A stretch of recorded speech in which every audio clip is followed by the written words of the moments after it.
Les invito a acompañarnos en un viaje fascinante a través de todo el mundo en busca de los más importantes misterios del pasado. Y para iniciarlo, nada mejor que preguntarnos sobre el paradero del objeto de poder más enigmático del pasado, el Arca de la Alianza. Se trata de un instrumento de efectos devastadores a través del cual Yahvé se comunicaba con sus sumos sacerdotes y con su pueblo elegido. Para albergarlo construyó el rey Salomón el mítico Templo de Jerusalén, pero de pronto la Biblia deja de hablar del arca. ¿Dónde fue a parar este objeto misterioso que, según las profecías bíblicas, marcará de forma definitiva nuestro futuro próximo? Para responder a este interrogante hemos viajado por 3 continentes acompañados por el periodista Graham Hancock y por el arqueólogo y predicador norteamericano Wendell Texas Jones, que inspiró a Steven Spielberg el mítico personaje de Indiana Jones.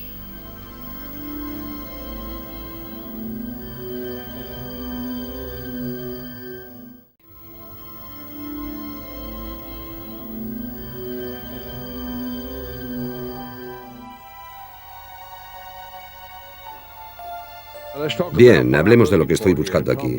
El Arca de la Alianza y el tabernáculo que Moisés construyó en el desierto. El Arca de la Alianza, que contiene las tablas de la ley con los 10 mandamientos que Dios dio a Moisés. Una encarnación de la presencia de Dios entre el pueblo de Israel. Un símbolo de la unión entre Dios y el pueblo elegido. La esencia de la religión judaica primitiva. El rey Salomón construyó el templo en Jerusalén para protegerla.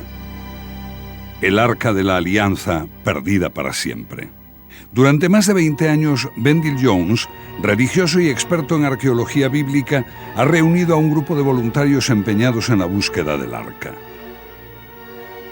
Hace más de 2500 años, cuando el profeta Jeremías anunció la destrucción de Israel y la llegada de los ejércitos de Asiria y Babilonia, el arca desapareció. Así surgió el mayor misterio de la Biblia, un enigma que obsesionó a Jones. El profeta Jeremías. Estos pueblos ocultaron el Arca de la Alianza aquí, junto con el tabernáculo. A poca distancia de donde estamos sentados ahora. Ha estado allí desde entonces, y el rollo de cobre dice exactamente dónde. La tradición antigua sostiene que los sacerdotes y los profetas ocultaron el arca y otras reliquias sagradas antes de que llegaran las horas más oscuras de Israel. ¿Pero dónde? Hay quien dice que dentro del monte del templo. Otros creen que en el monte Nebo, al otro lado del río Jordán. Wendell Jones piensa que está aquí, en algún lugar bajo estos peñascos que separan el desierto de Judea del Mar Muerto. Hace 50 años, un joven árabe que buscaba una cabra perdida tiró una piedra en una de las múltiples cavidades que hay aquí. Fue así como se descubrió el primer rollo del Mar Muerto. Ahora se encuentra en este Museo del Libro, en Jerusalén. Los rollos fueron escondidos en la víspera del levantamiento de los judíos y del holocausto que los ejércitos de Roma causaron en torno al año 70 después de Cristo, cuando destruyeron el templo de Jerusalén. Pero Wendell cree que este misterioso rollo hecho de cobre habla de tiempos mucho más remotos. 7 siglos antes, Israel trató desesperadamente de repeler a los asirios en una lucha que culminó con la destrucción del primer templo de Salomón y el exilio en Babilonia. Israel lloraba la pérdida de sus más sagradas posesiones. Esas historias que narra la Biblia han sido parte de la vida de Wendell. Mi madre no leyó la Biblia hasta que tuvimos edad para leerla por nosotros mismos.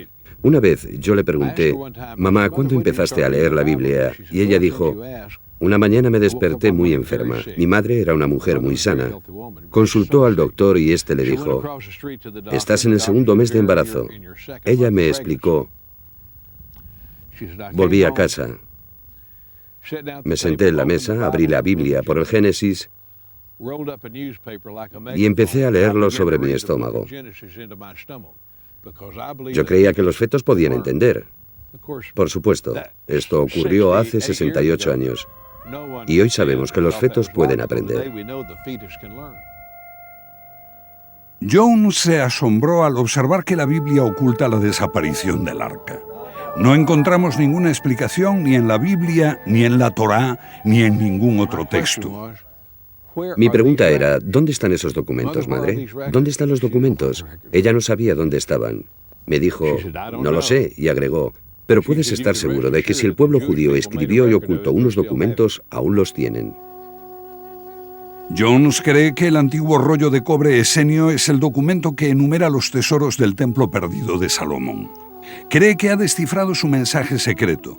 El mensaje sería como el mapa de un tesoro que indica dónde está oculta el arca. Este es un facsímil del rollo de cobre basado en la interpretación de Joseph Melech. Aquí existe una tumba en el río de la cúpula. Ahora, si observamos este cauce, sube y en el extremo se ve esa cúpula. De modo que la palabra kipá es una cúpula. Naala Kipá, el río de la cúpula. De modo que tenemos el río de la cúpula, tenemos el hueco de la columna, las dos entradas con el agujero en la parte superior. La descripción geográfica de donde estamos nosotros en este mismo momento coincide con lo que está descrito en el rollo. Este rollo se escribió como el mapa de un tesoro y hay una codificación. Yo no voy a revelarlo ahora, es un secreto. No me importa divulgarlo después de haber utilizado el rollo y haber publicado un libro con este descubrimiento. Jones ha pasado decenas de años buscando el arca, investigando estas cavernas del Mar Muerto. Una búsqueda observada con escepticismo por los eruditos y las autoridades. Teddy Kollek, exalcalde de Jerusalén. El gran descubrimiento serían los tesoros del templo, pero no creo que exista ni siquiera la mínima posibilidad de encontrarlos jamás. Pero este escepticismo oficial no desanimó a Jones, que poco a poco fue teniendo éxito en su búsqueda. A principios de la década de los 90 se encontró este recipiente que, según cree Jones, contenía aceites de unción ritual y después se hallaron inciensos preciosos. Eran parte de los tesoros ocultos del templo. Jones ha estado explorando las antiguas grutas de Qumran durante un cuarto de siglo, buscando los objetos sagrados del segundo templo y también el tesoro arqueológico más apreciado de todos los tiempos, el Arca de la Alianza que contiene los 10 mandamientos. Se cree que las aventuras arqueológicas de Bendill Jones sirvieron de inspiración para la película de Spielberg En busca del Arca perdida. Esa película es una broma en comparación con lo que estamos haciendo aquí. Este erudito cree que su equipo está más cerca que nunca de realizar un importante descubrimiento arqueológico. Sin embargo, la alegría general no es compartida por las autoridades de Israel. Esperaba que ellos dijeran felicitaciones, en cambio me quitaron el permiso. No estamos violando ninguna ley.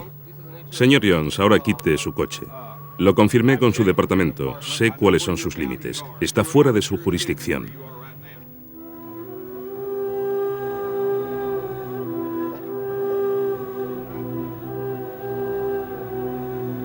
La cuestión de quién está a cargo de este área, que es parte del territorio ocupado, ha agregado confusión. Pero a pesar de las protestas, pleitos y órdenes judiciales, las autoridades israelíes le han denegado a Bendill Jones el permiso para proseguir con sus excavaciones. Desde hace unos años, sus visitas han tenido que limitarse a breves excursiones en las que él y sus colaboradores solo pueden sentir la emoción de saber que están cerca de lo que buscan. Han pasado muchos años. Hola, amigos. En el libro de los Salmos leemos, la verdad surgirá de la tierra. No surge tan fácilmente, pero surgirá. Sí.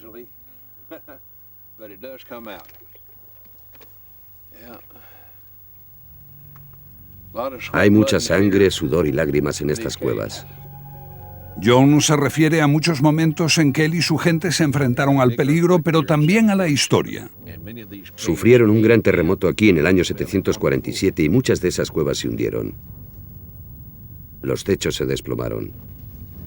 Muchas veces crujieron sus improvisadas columnas y sus ruinosos cimientos mientras rugía la tierra.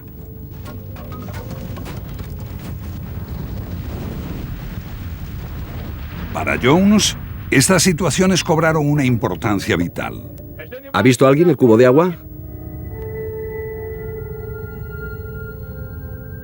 ¿Dónde está el cubo? Harry, trae el cubo. Estos momentos crearon lazos sólidos entre Jones y sus colaboradores. ¿Qué tal si me secas la cara? ¡Oh, Dios mío!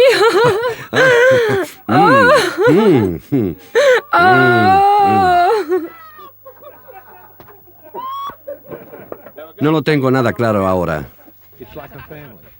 Es como una familia. No puedes vivir aquí en las trincheras o en las tiendas sin crear un vínculo especial.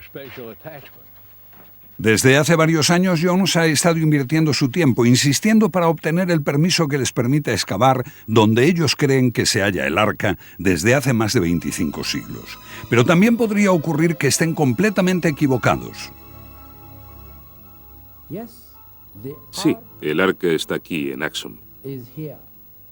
Desde el día que partió de Jerusalén y llegó a Axum, ha estado aquí.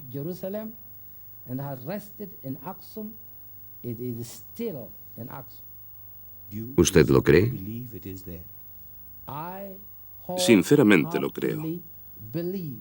No solo yo, sino todos los creyentes de la Iglesia Ortodoxa de Etiopía.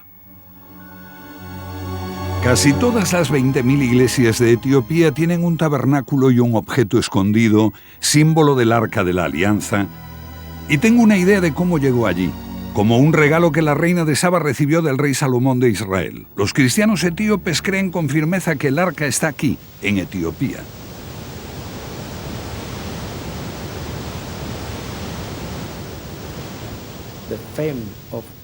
La fama del rey Salomón llegó a oídos de la famosa reina de Saba en Etiopía. Lo que abrió su corazón no fueron las riquezas del rey, sino que era un hombre sabio y su sabiduría venía de lo alto.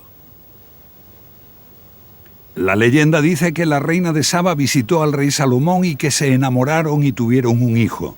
Su nombre era Menelik y habría sido el primer emperador de Etiopía.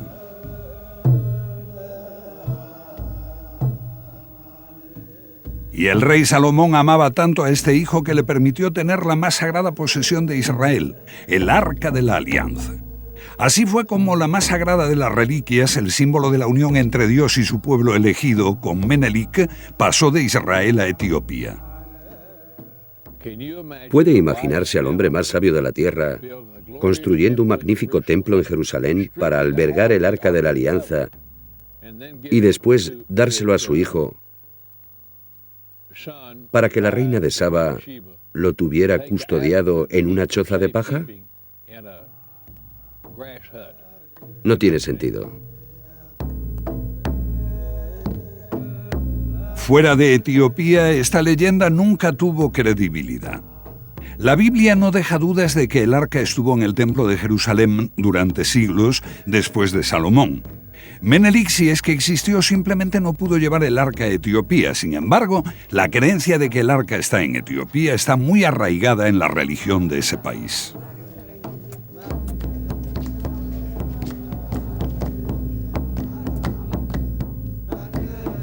La mayoría de los expertos no sitúan la tierra de Saba en Etiopía. Para ellos, la reina de Saba vino del sur, de Arabia. La leyenda de Menelik y el arca no sería más que folclore. Y aún así quedaba en pie el misterio de lo ocurrido con el arca. Por encima de todo estaba Dios, dado que Él llevó a los judíos a la tierra prometida. El arca era la encarnación del Dios que venció a los enemigos de Israel. El mayor misterio de la Biblia, incluso quizás el mayor misterio de toda la historia humana. Este objeto, que no tiene precio, en el cual se creía que residía la presencia de Dios y que emanaba poderes sobrenaturales, fue el centro del culto en la primitiva religión judaica, de la que surgen las otras grandes religiones del mundo. Que hubiera desaparecido, esto me fascinó. Que se hubiera desvanecido sin dejar ninguna mención en las Escrituras me pareció imposible. Tendría que haber una historia detrás, tendría que haber una verdad por descubrir que aclarara este enigma. Y es por eso que me atrajo. Como corresponsal en África durante mucho tiempo, el escritor Graham Hancock había quedado fascinado por la leyenda de Etiopía. Igual que otros investigadores, no creyó que fuese verdad, pero durante unos pocos días que pasó en Francia le ocurrió un hecho que le condujo a una serie de nuevos descubrimientos. Todo comenzó en un pequeño café en la plaza de la Catedral de Chartres. Dígame, por favor, ¿por qué este restaurante se llama La Reina de Saba? Porque allí, en el pórtico norte de la catedral, hay una estatua de la reina de Saba. Siempre se ha creído que la reina de Saba era un personaje árabe. Los estudiosos la sitúan en el sur de Arabia, pero aquí en la Catedral de Chartres, asombrosamente se corrobora lo que afirman los etíopes sobre la reina de Saba. Una estatua de la reina de Saba se sitúa en un contexto africano, con una figura etíope a sus pies. Y cuando vi eso, me acordé de mi trabajo en Etiopía, la certeza de que había un misterio real en aquel país relacionado con la reina de Saba. Y más emocionante aún, aquí encuentro, muy cerca de la estatua de la reina de Saba, una imagen del Arca de la Alianza y una extraña inscripción. Ic Amicitur, aquí está oculto. Esta inscripción es oscura y ambigua, pero sugiere la posibilidad de que el arca esté oculta en Etiopía. Todo eso le trajo a la memoria extrañas ceremonias y años de investigación sobre la leyenda etíope. Hancock había permitido que le disuadieran las opiniones convencionales de los expertos, pero este descubrimiento casual que hizo en Chartres volvió a despertar su deseo de reanudar su búsqueda del Arca de la Alianza.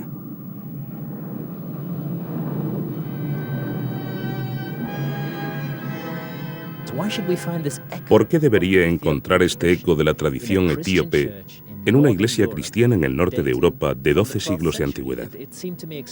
Me pareció sumamente complejo. Por lo menos, aquellos que construyeron el pórtico norte de la Catedral de Chartres habían tenido contacto con Etiopía. Y eso les impresionó tanto como para recogerlo en la construcción de esas esculturas.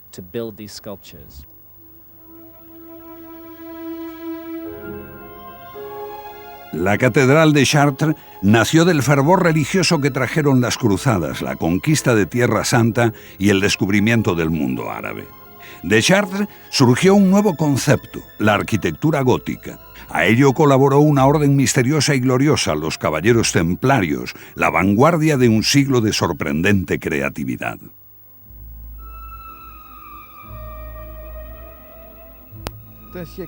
Fue un tiempo rico, una era creativa, una era audaz.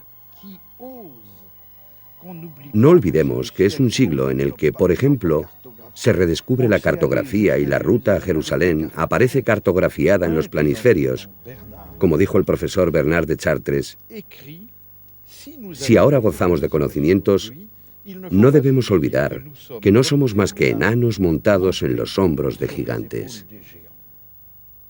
El anhelo secreto de aquella era está expresado en un libro que describe una búsqueda de lo desconocido, el Parsifal y la búsqueda del Santo Grial, de Wolfram von Eschenbach. Este texto lleva la marca de los Caballeros Templarios.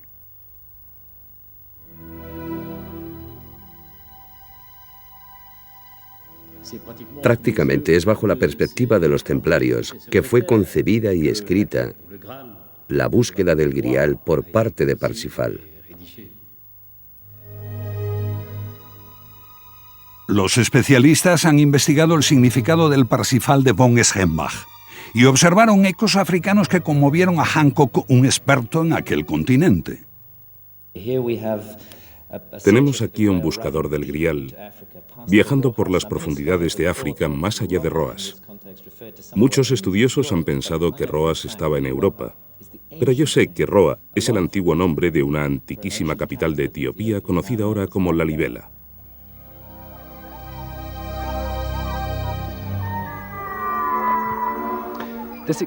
Este descubrimiento en Wolfram von Eschenbach me hizo reparar en un misterio que me había obsesionado unos años antes. Las iglesias de piedra labrada de Lalibela están talladas en rocas de gran tamaño, concebidas por un maestro arquitecto.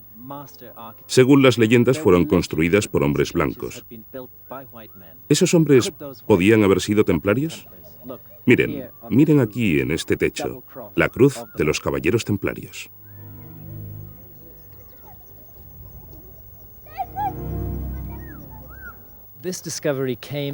Este descubrimiento fue una revelación para mí. Me situé en Jerusalén. Allí, en el siglo XII, los templarios comenzaron su búsqueda del misterio central de la Alta Edad Media. Para algunos era el Santo Grial. Para mí, era el Arca de la Alianza.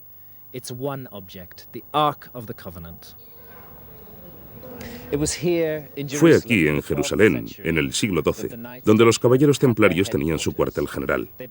Estaban instalados justo detrás de mí, en la mezquita de Al-Aqsa, que ellos convirtieron en su cuartel. Y construyeron este pórtico que añadieron a la mezquita. En este pórtico podemos ver los primeros rasgos del florecimiento de la arquitectura gótica, que alcanzó su completa realización en la Catedral de Chartres.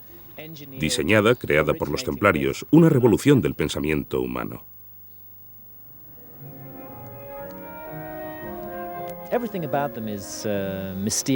Todo lo que tiene relación con estos caballeros es misterioso. Llegaron no se sabe de dónde. A comienzos del siglo XI, un grupo de 9 caballeros se dirigen a Jerusalén. Consiguen establecerse en el Monte del Templo. Asumen un control total del Monte del Templo y no permiten entrar allí a nadie. Están buscando el arca. No había una reliquia religiosa más preciada que el Arca de la Alianza.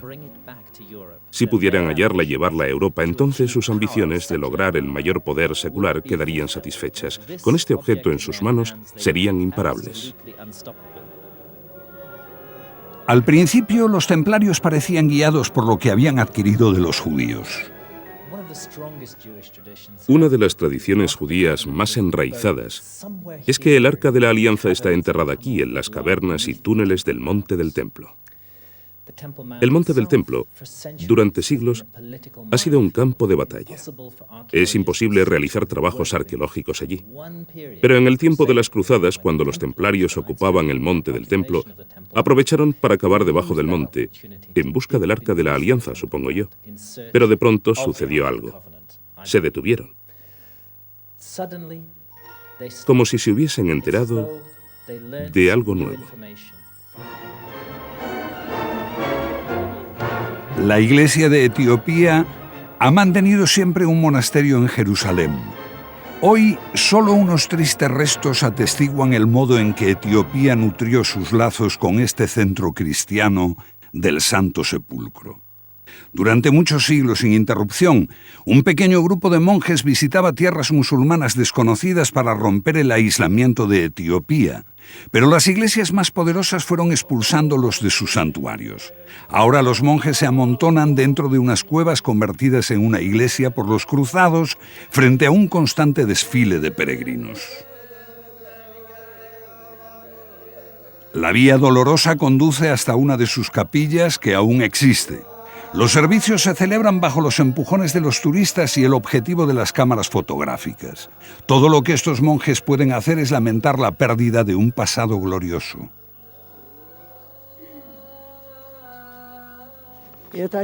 La parte inferior fue invadida por los monjes armenios, que se instalaron allí, diciendo que se iban a instalar encima de nosotros.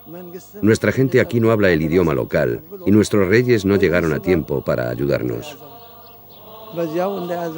Los sacerdotes extranjeros quemaron todos los libros etíopes, así que solo queda la memoria para darnos testimonio de un hecho ocurrido hace 8 siglos, en tiempos de los templarios. Entonces, un joven príncipe de Etiopía buscó refugio aquí. Se llamaba Lalibelda. Sí, él estaba aquí en aquel tiempo. Lalibelda huyó de sus rivales en la lucha por el trono. Debe haber aportado información muy valiosa a los templarios. Lalibelda huyó a Jerusalén acompañado solo por unos pocos partidarios. 20 años después regresó con muchos a Etiopía para reclamar su trono. Volvió con mucha gente. Lo que he conseguido reconstruir es que hubo una reunión con este futuro rey Lalibela. Y en esa reunión, él informó a los templarios de que el Arca de la Alianza estaba en Etiopía. Yo creo que hicieron un trato. Ellos querían el arca y él quería ser el rey de Etiopía. Ellos eran una orden militar poderosa. Él les dijo: devolvedme el trono y yo os permitiré el acceso a este objeto. Creo que eso fue lo que pasó. La mayoría de los estudiosos ignoran este hecho tan importante. Tampoco prestan atención a este otro. En la época en que Lalibela regresó a Etiopía, los caballeros crearon una pequeña flota en Aqaba que navegó por el Mar Rojo y atacó a los barcos musulmanes de la Meca. ¿Pudo esta flota haber conducido a Lalibela al trono de Etiopía?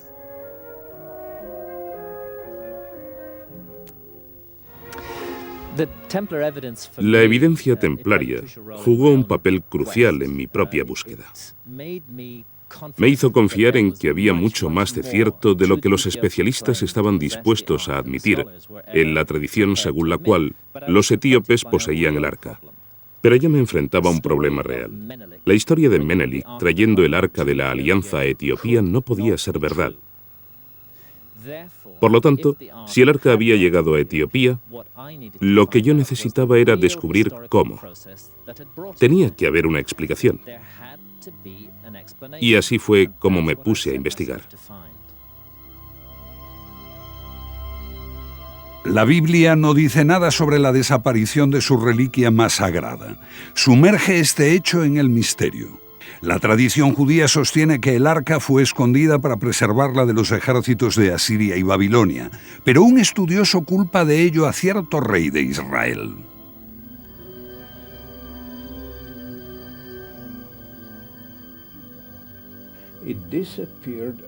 Desapareció durante el tiempo de Manasé, que fue un capítulo excepcional en la historia del primer período del templo.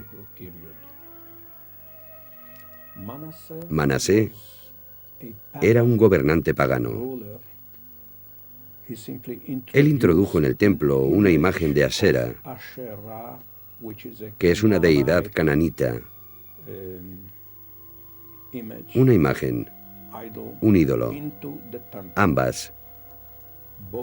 La imagen de Asera y el arca no podían estar juntas. Era un problema. Los sacerdotes de Jerusalén no permitirían tal cosa, ni los profetas, ni la gente en general. Los textos destacan que Manasé derramó mucha sangre, tanta que inundó Jerusalén de sangre inocente. Sangre inocente es un modo de aludir a la sangre de los profetas. Al aparecer los profetas populares, que trataron de defender la antigua religión de los judíos. Ahora bien, eso está sugerido en 3 o 4 palabras, como mucho.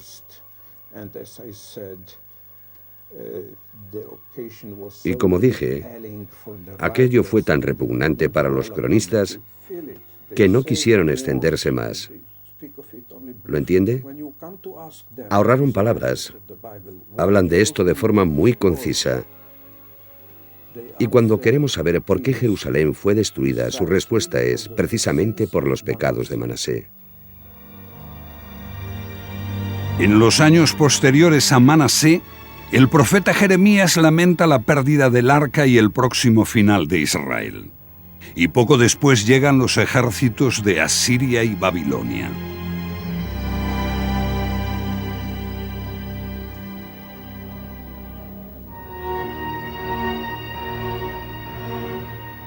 En los túneles y cavernas del monte del templo, los judíos lamentan la caída de Jerusalén, la destrucción del primer y del segundo templo. Pero apenas unos pocos conocen la existencia de otro templo, un tercer templo construido por refugiados de las persecuciones de Manasé que tomaron como guía un verso de las Escrituras.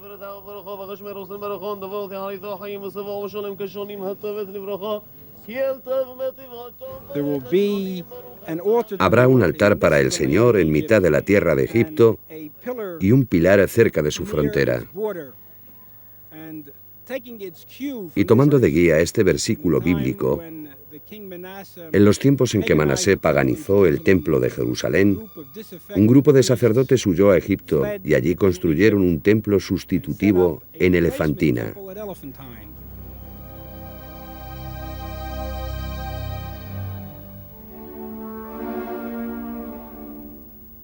La isla de Elefantina.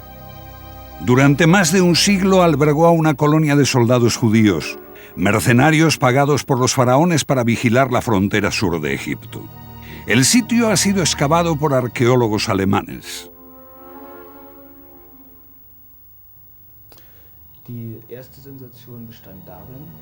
La primera revelación fue que en torno a finales del siglo se hallaron papiros en Elefantina que hacen mención a la comunidad judía del sur de Egipto. La segunda es que en ellos se hace mención a un templo judío en esa zona que precisamente se parece al templo de Jerusalén. Este templo no debería estar allí.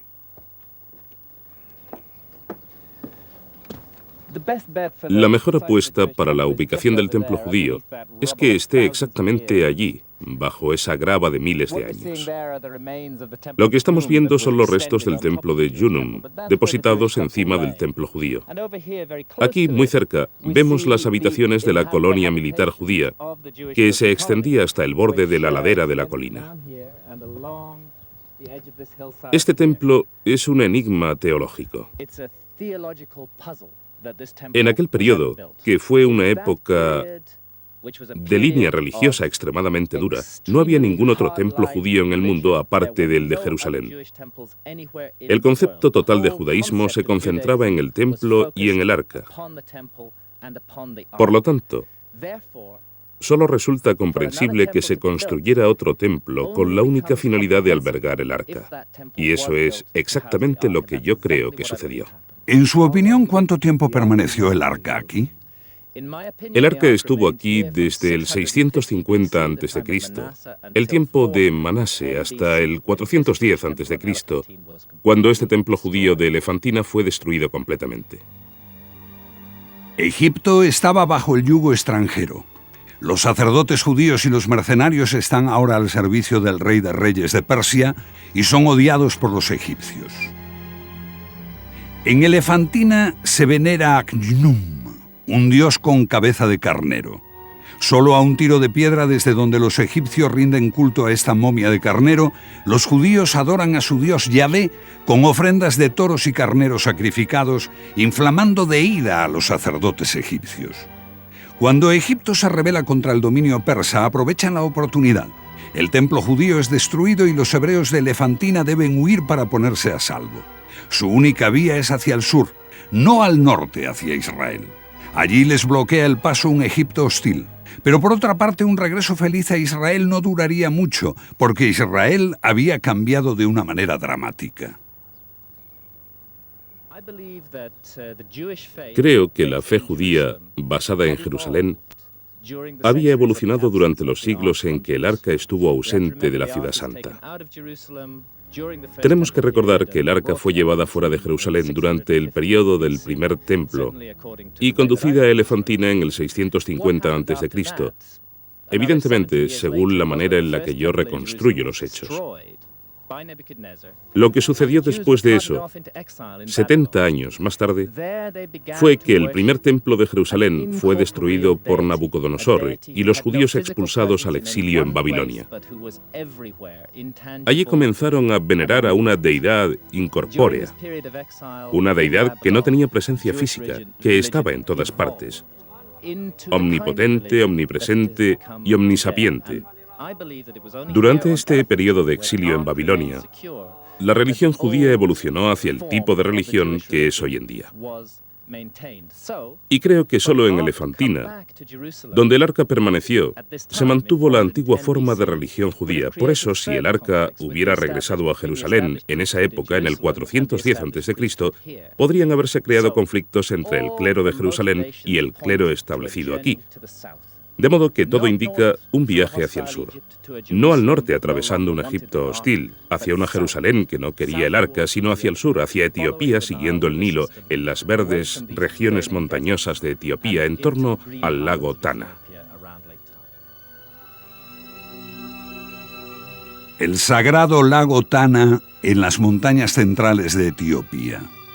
Alrededor del año 400 a.C., los judíos que estaban refugiados en Egipto llegan aquí al corazón de África. quizá para juntarse con otros judíos que llegaron siglos antes en compañía de Menelik, el legendario hijo de Salomón y la reina de Saba. En el lago Tana hay una pequeña isla, Tana Kirkos.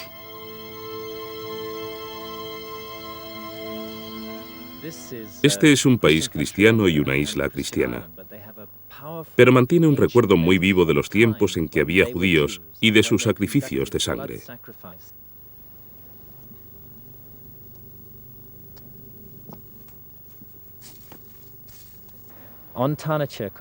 En Tanachirkos me dijeron que el Arca de la Alianza permaneció allí durante 800 años.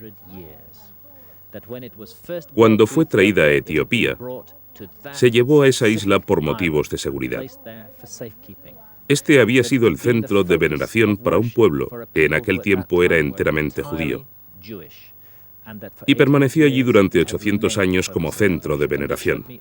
Ellos me mostraron un altar que había permanecido delante del arca, donde se había vertido la sangre de los sacrificios.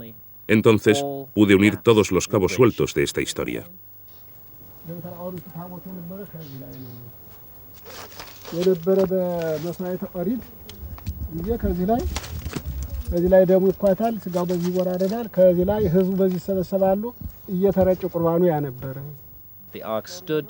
El arca permaneció ante esas piedras sacrificiales.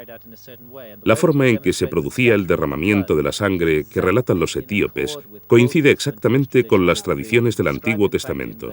Así está descrito en la Mishna, y es bastante inconcebible que este monje cristiano en esta isla haya leído alguna vez la Mishna, de modo que él nos está transmitiendo una tradición muy pura sobre los sacrificios de sangre de los judíos ante el Arca de la Alianza, en presencia del arca en esta misma isla. Y aunque el Arca de la Alianza haya sido llevada hace tal vez 1600 años a Aksum, donde está actualmente, aquí aún se siente su presencia. En lo que a mí respecta, tengo una sensación muy extraña, como si el Arca de la Alianza hubiera estampado su poder y energía en esta isla y en estas rocas. Con el surgir de la cristiandad, los judíos de Etiopía disminuyeron en poder y número. A principios de los 90 del primer siglo después de Cristo, tras la hambruna etíope, los judíos que aún permanecían allí fueron trasladados a Israel, donde pronto se adaptaron y perdieron sus tradiciones. Pero algunos de los más ancianos recuerdan aún cómo vinieron a Etiopía hace 2000 años. ¿Qué es Rafael Hadane? Puede aún describir la ruta llena de peligros y penurias según la antigua tradición oral falasha. Los judíos que huían de Elefantina atravesaron las montañas de Etiopía.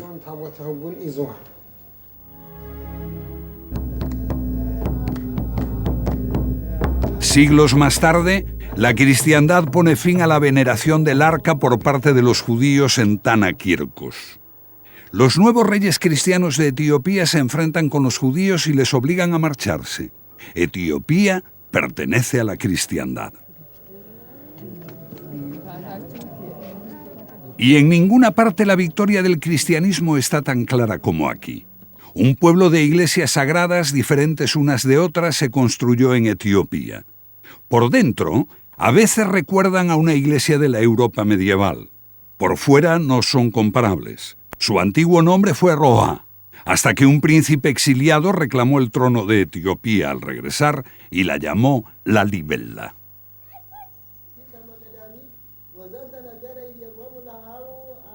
Las piedras de las iglesias se desplazaron y entonces las construcciones se desprendieron de la roca.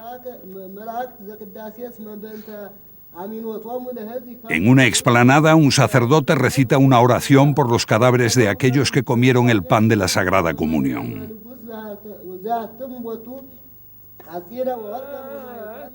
Lalibela floreció en los tiempos de las cruzadas y los templarios.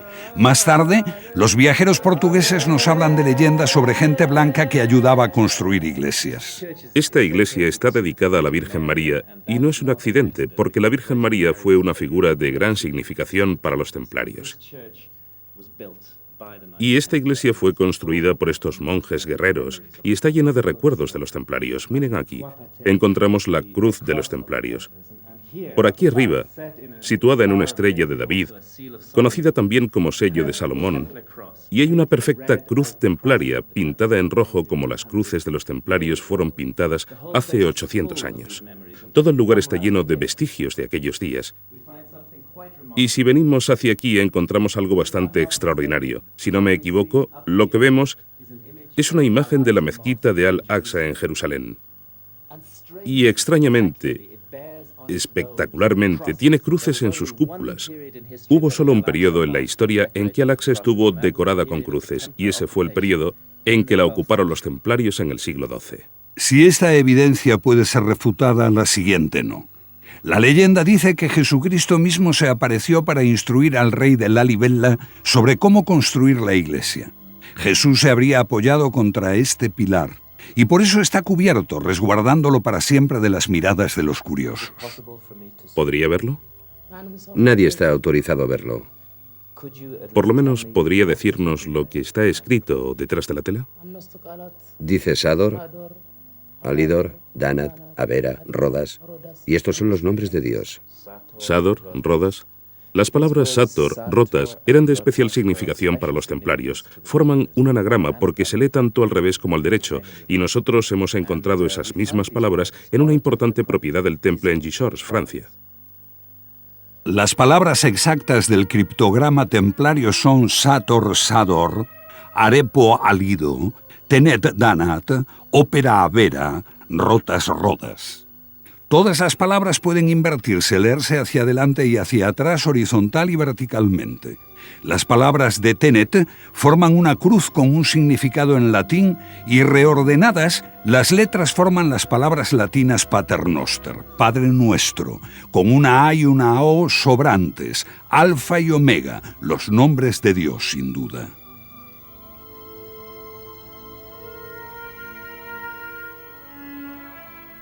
Los cruzados medievales penetraron ampliamente en África. Un hecho que hasta ahora era totalmente desconocido. Aún quedan vestigios de los calabozos de un castillo que se ven desde Aksum, la ciudad de la Sagrada Arca de la Alianza.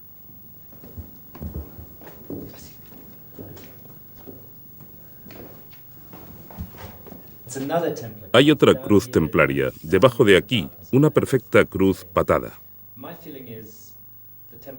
Mi opinión es que los templarios ocuparon este viejo castillo y lo utilizaron como su cuartel general aquí, en Aksum, y dejaron estos recuerdos suyos.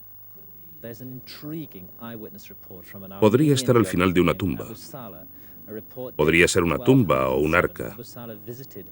Existe un interesante informe de un geógrafo armenio llamado Abu Saleh, fechado en 1207. De hecho, nos proporciona el único informe de un testigo presencial en Etiopía, y lo que nos dice es asombroso. Les odio. Odio los murciélagos. Miren esos malditos pequeños sujetos ahí. Me mean en la cara. Sagrada mierda. Nos dice que el Arca de la Alianza fue llevada en procesión por hombres blancos de cabellos rojos y rubios. Ningún etíope tiene ese aspecto. Esos hombres que llevaban el arca en procesión eran templarios.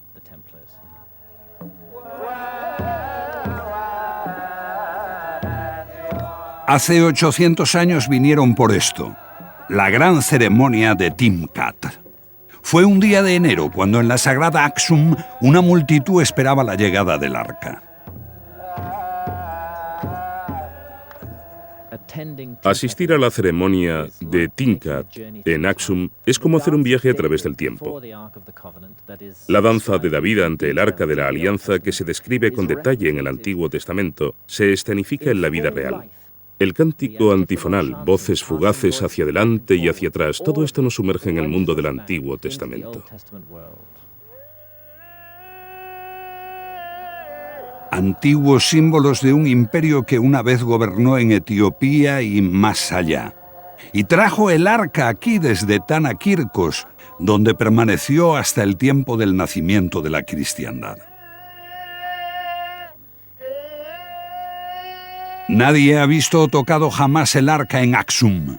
Ni siquiera los patriarcas tuvieron jamás el derecho de penetrar en el Sancta Sanctorum, y vemos lo que realmente ocurre allí. Igual que con los antiguos judíos, ese derecho lo tiene un solo hombre, el guardián del arca. Hay un sacerdote designado para ello de generación en generación. Yo, que soy el patriarca, o mis predecesores que fueron patriarcas, no tenemos derecho a contrariar el mandamiento de Dios. ¿Cómo es designado ese sacerdote? Por su dedicación, sumisión a Dios, sencillez. Aquel a quien Dios elige es el guardián del arca.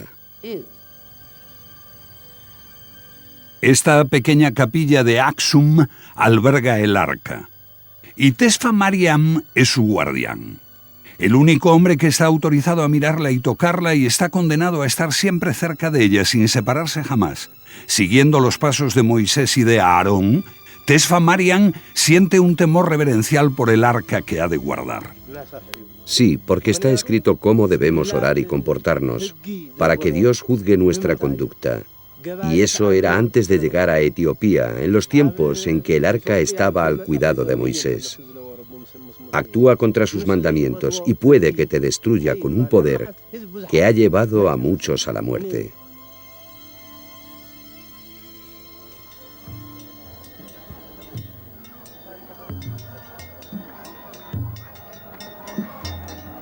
En el festival de Timkat, 20.000 réplicas procedentes de cada una de las iglesias de Etiopía simbolizando el arca son llevadas en procesión. Pero aquí, en Axum, se cree que un cofrecito envuelto en un costoso velo es el arca auténtica. Tesfa Mariam no está entre los sacerdotes participantes. El guardián del arca permanece dentro, en el Sancta Sanctorum, como si el arca no hubiese salido de allí.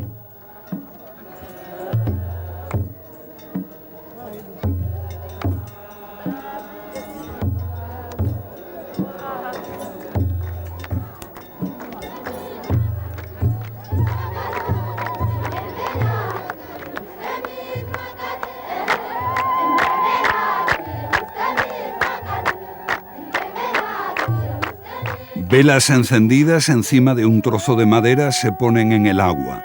Si flotan, el año traerá prosperidad, alivio del hambre y de las penurias.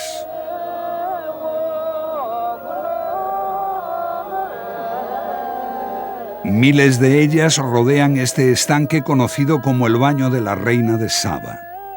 Cuando un sacerdote bendice el agua hay un momento mágico durante el cual se hace el silencio y surge una multitud de palomas venidas de no se sabe dónde que rodean las aguas.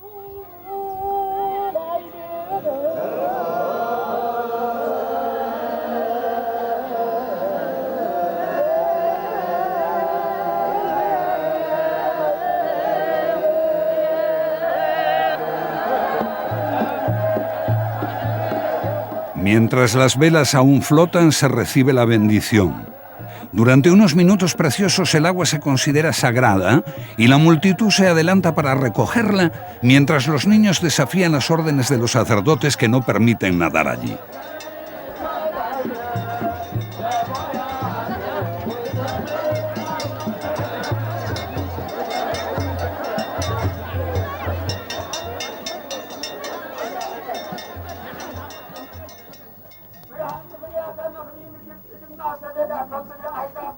Durante la noche, el cofrecito permanece en una tienda de campaña y como en los días de Moisés, la gente vigila el tabernáculo y llena la noche con oraciones. La Iglesia Ortodoxa de Etiopía es literalmente única en el mundo. No hay nada que se le parezca. Y es una forma de religión muy pura y simple. Dudo en decirlo, pero hay algo de paganismo en esta reversión del culto al Arca de la Alianza. Paganismo, pero lleno de una ardiente creencia en Dios y en la presencia de Dios, traído aquí por el Arca de la Alianza.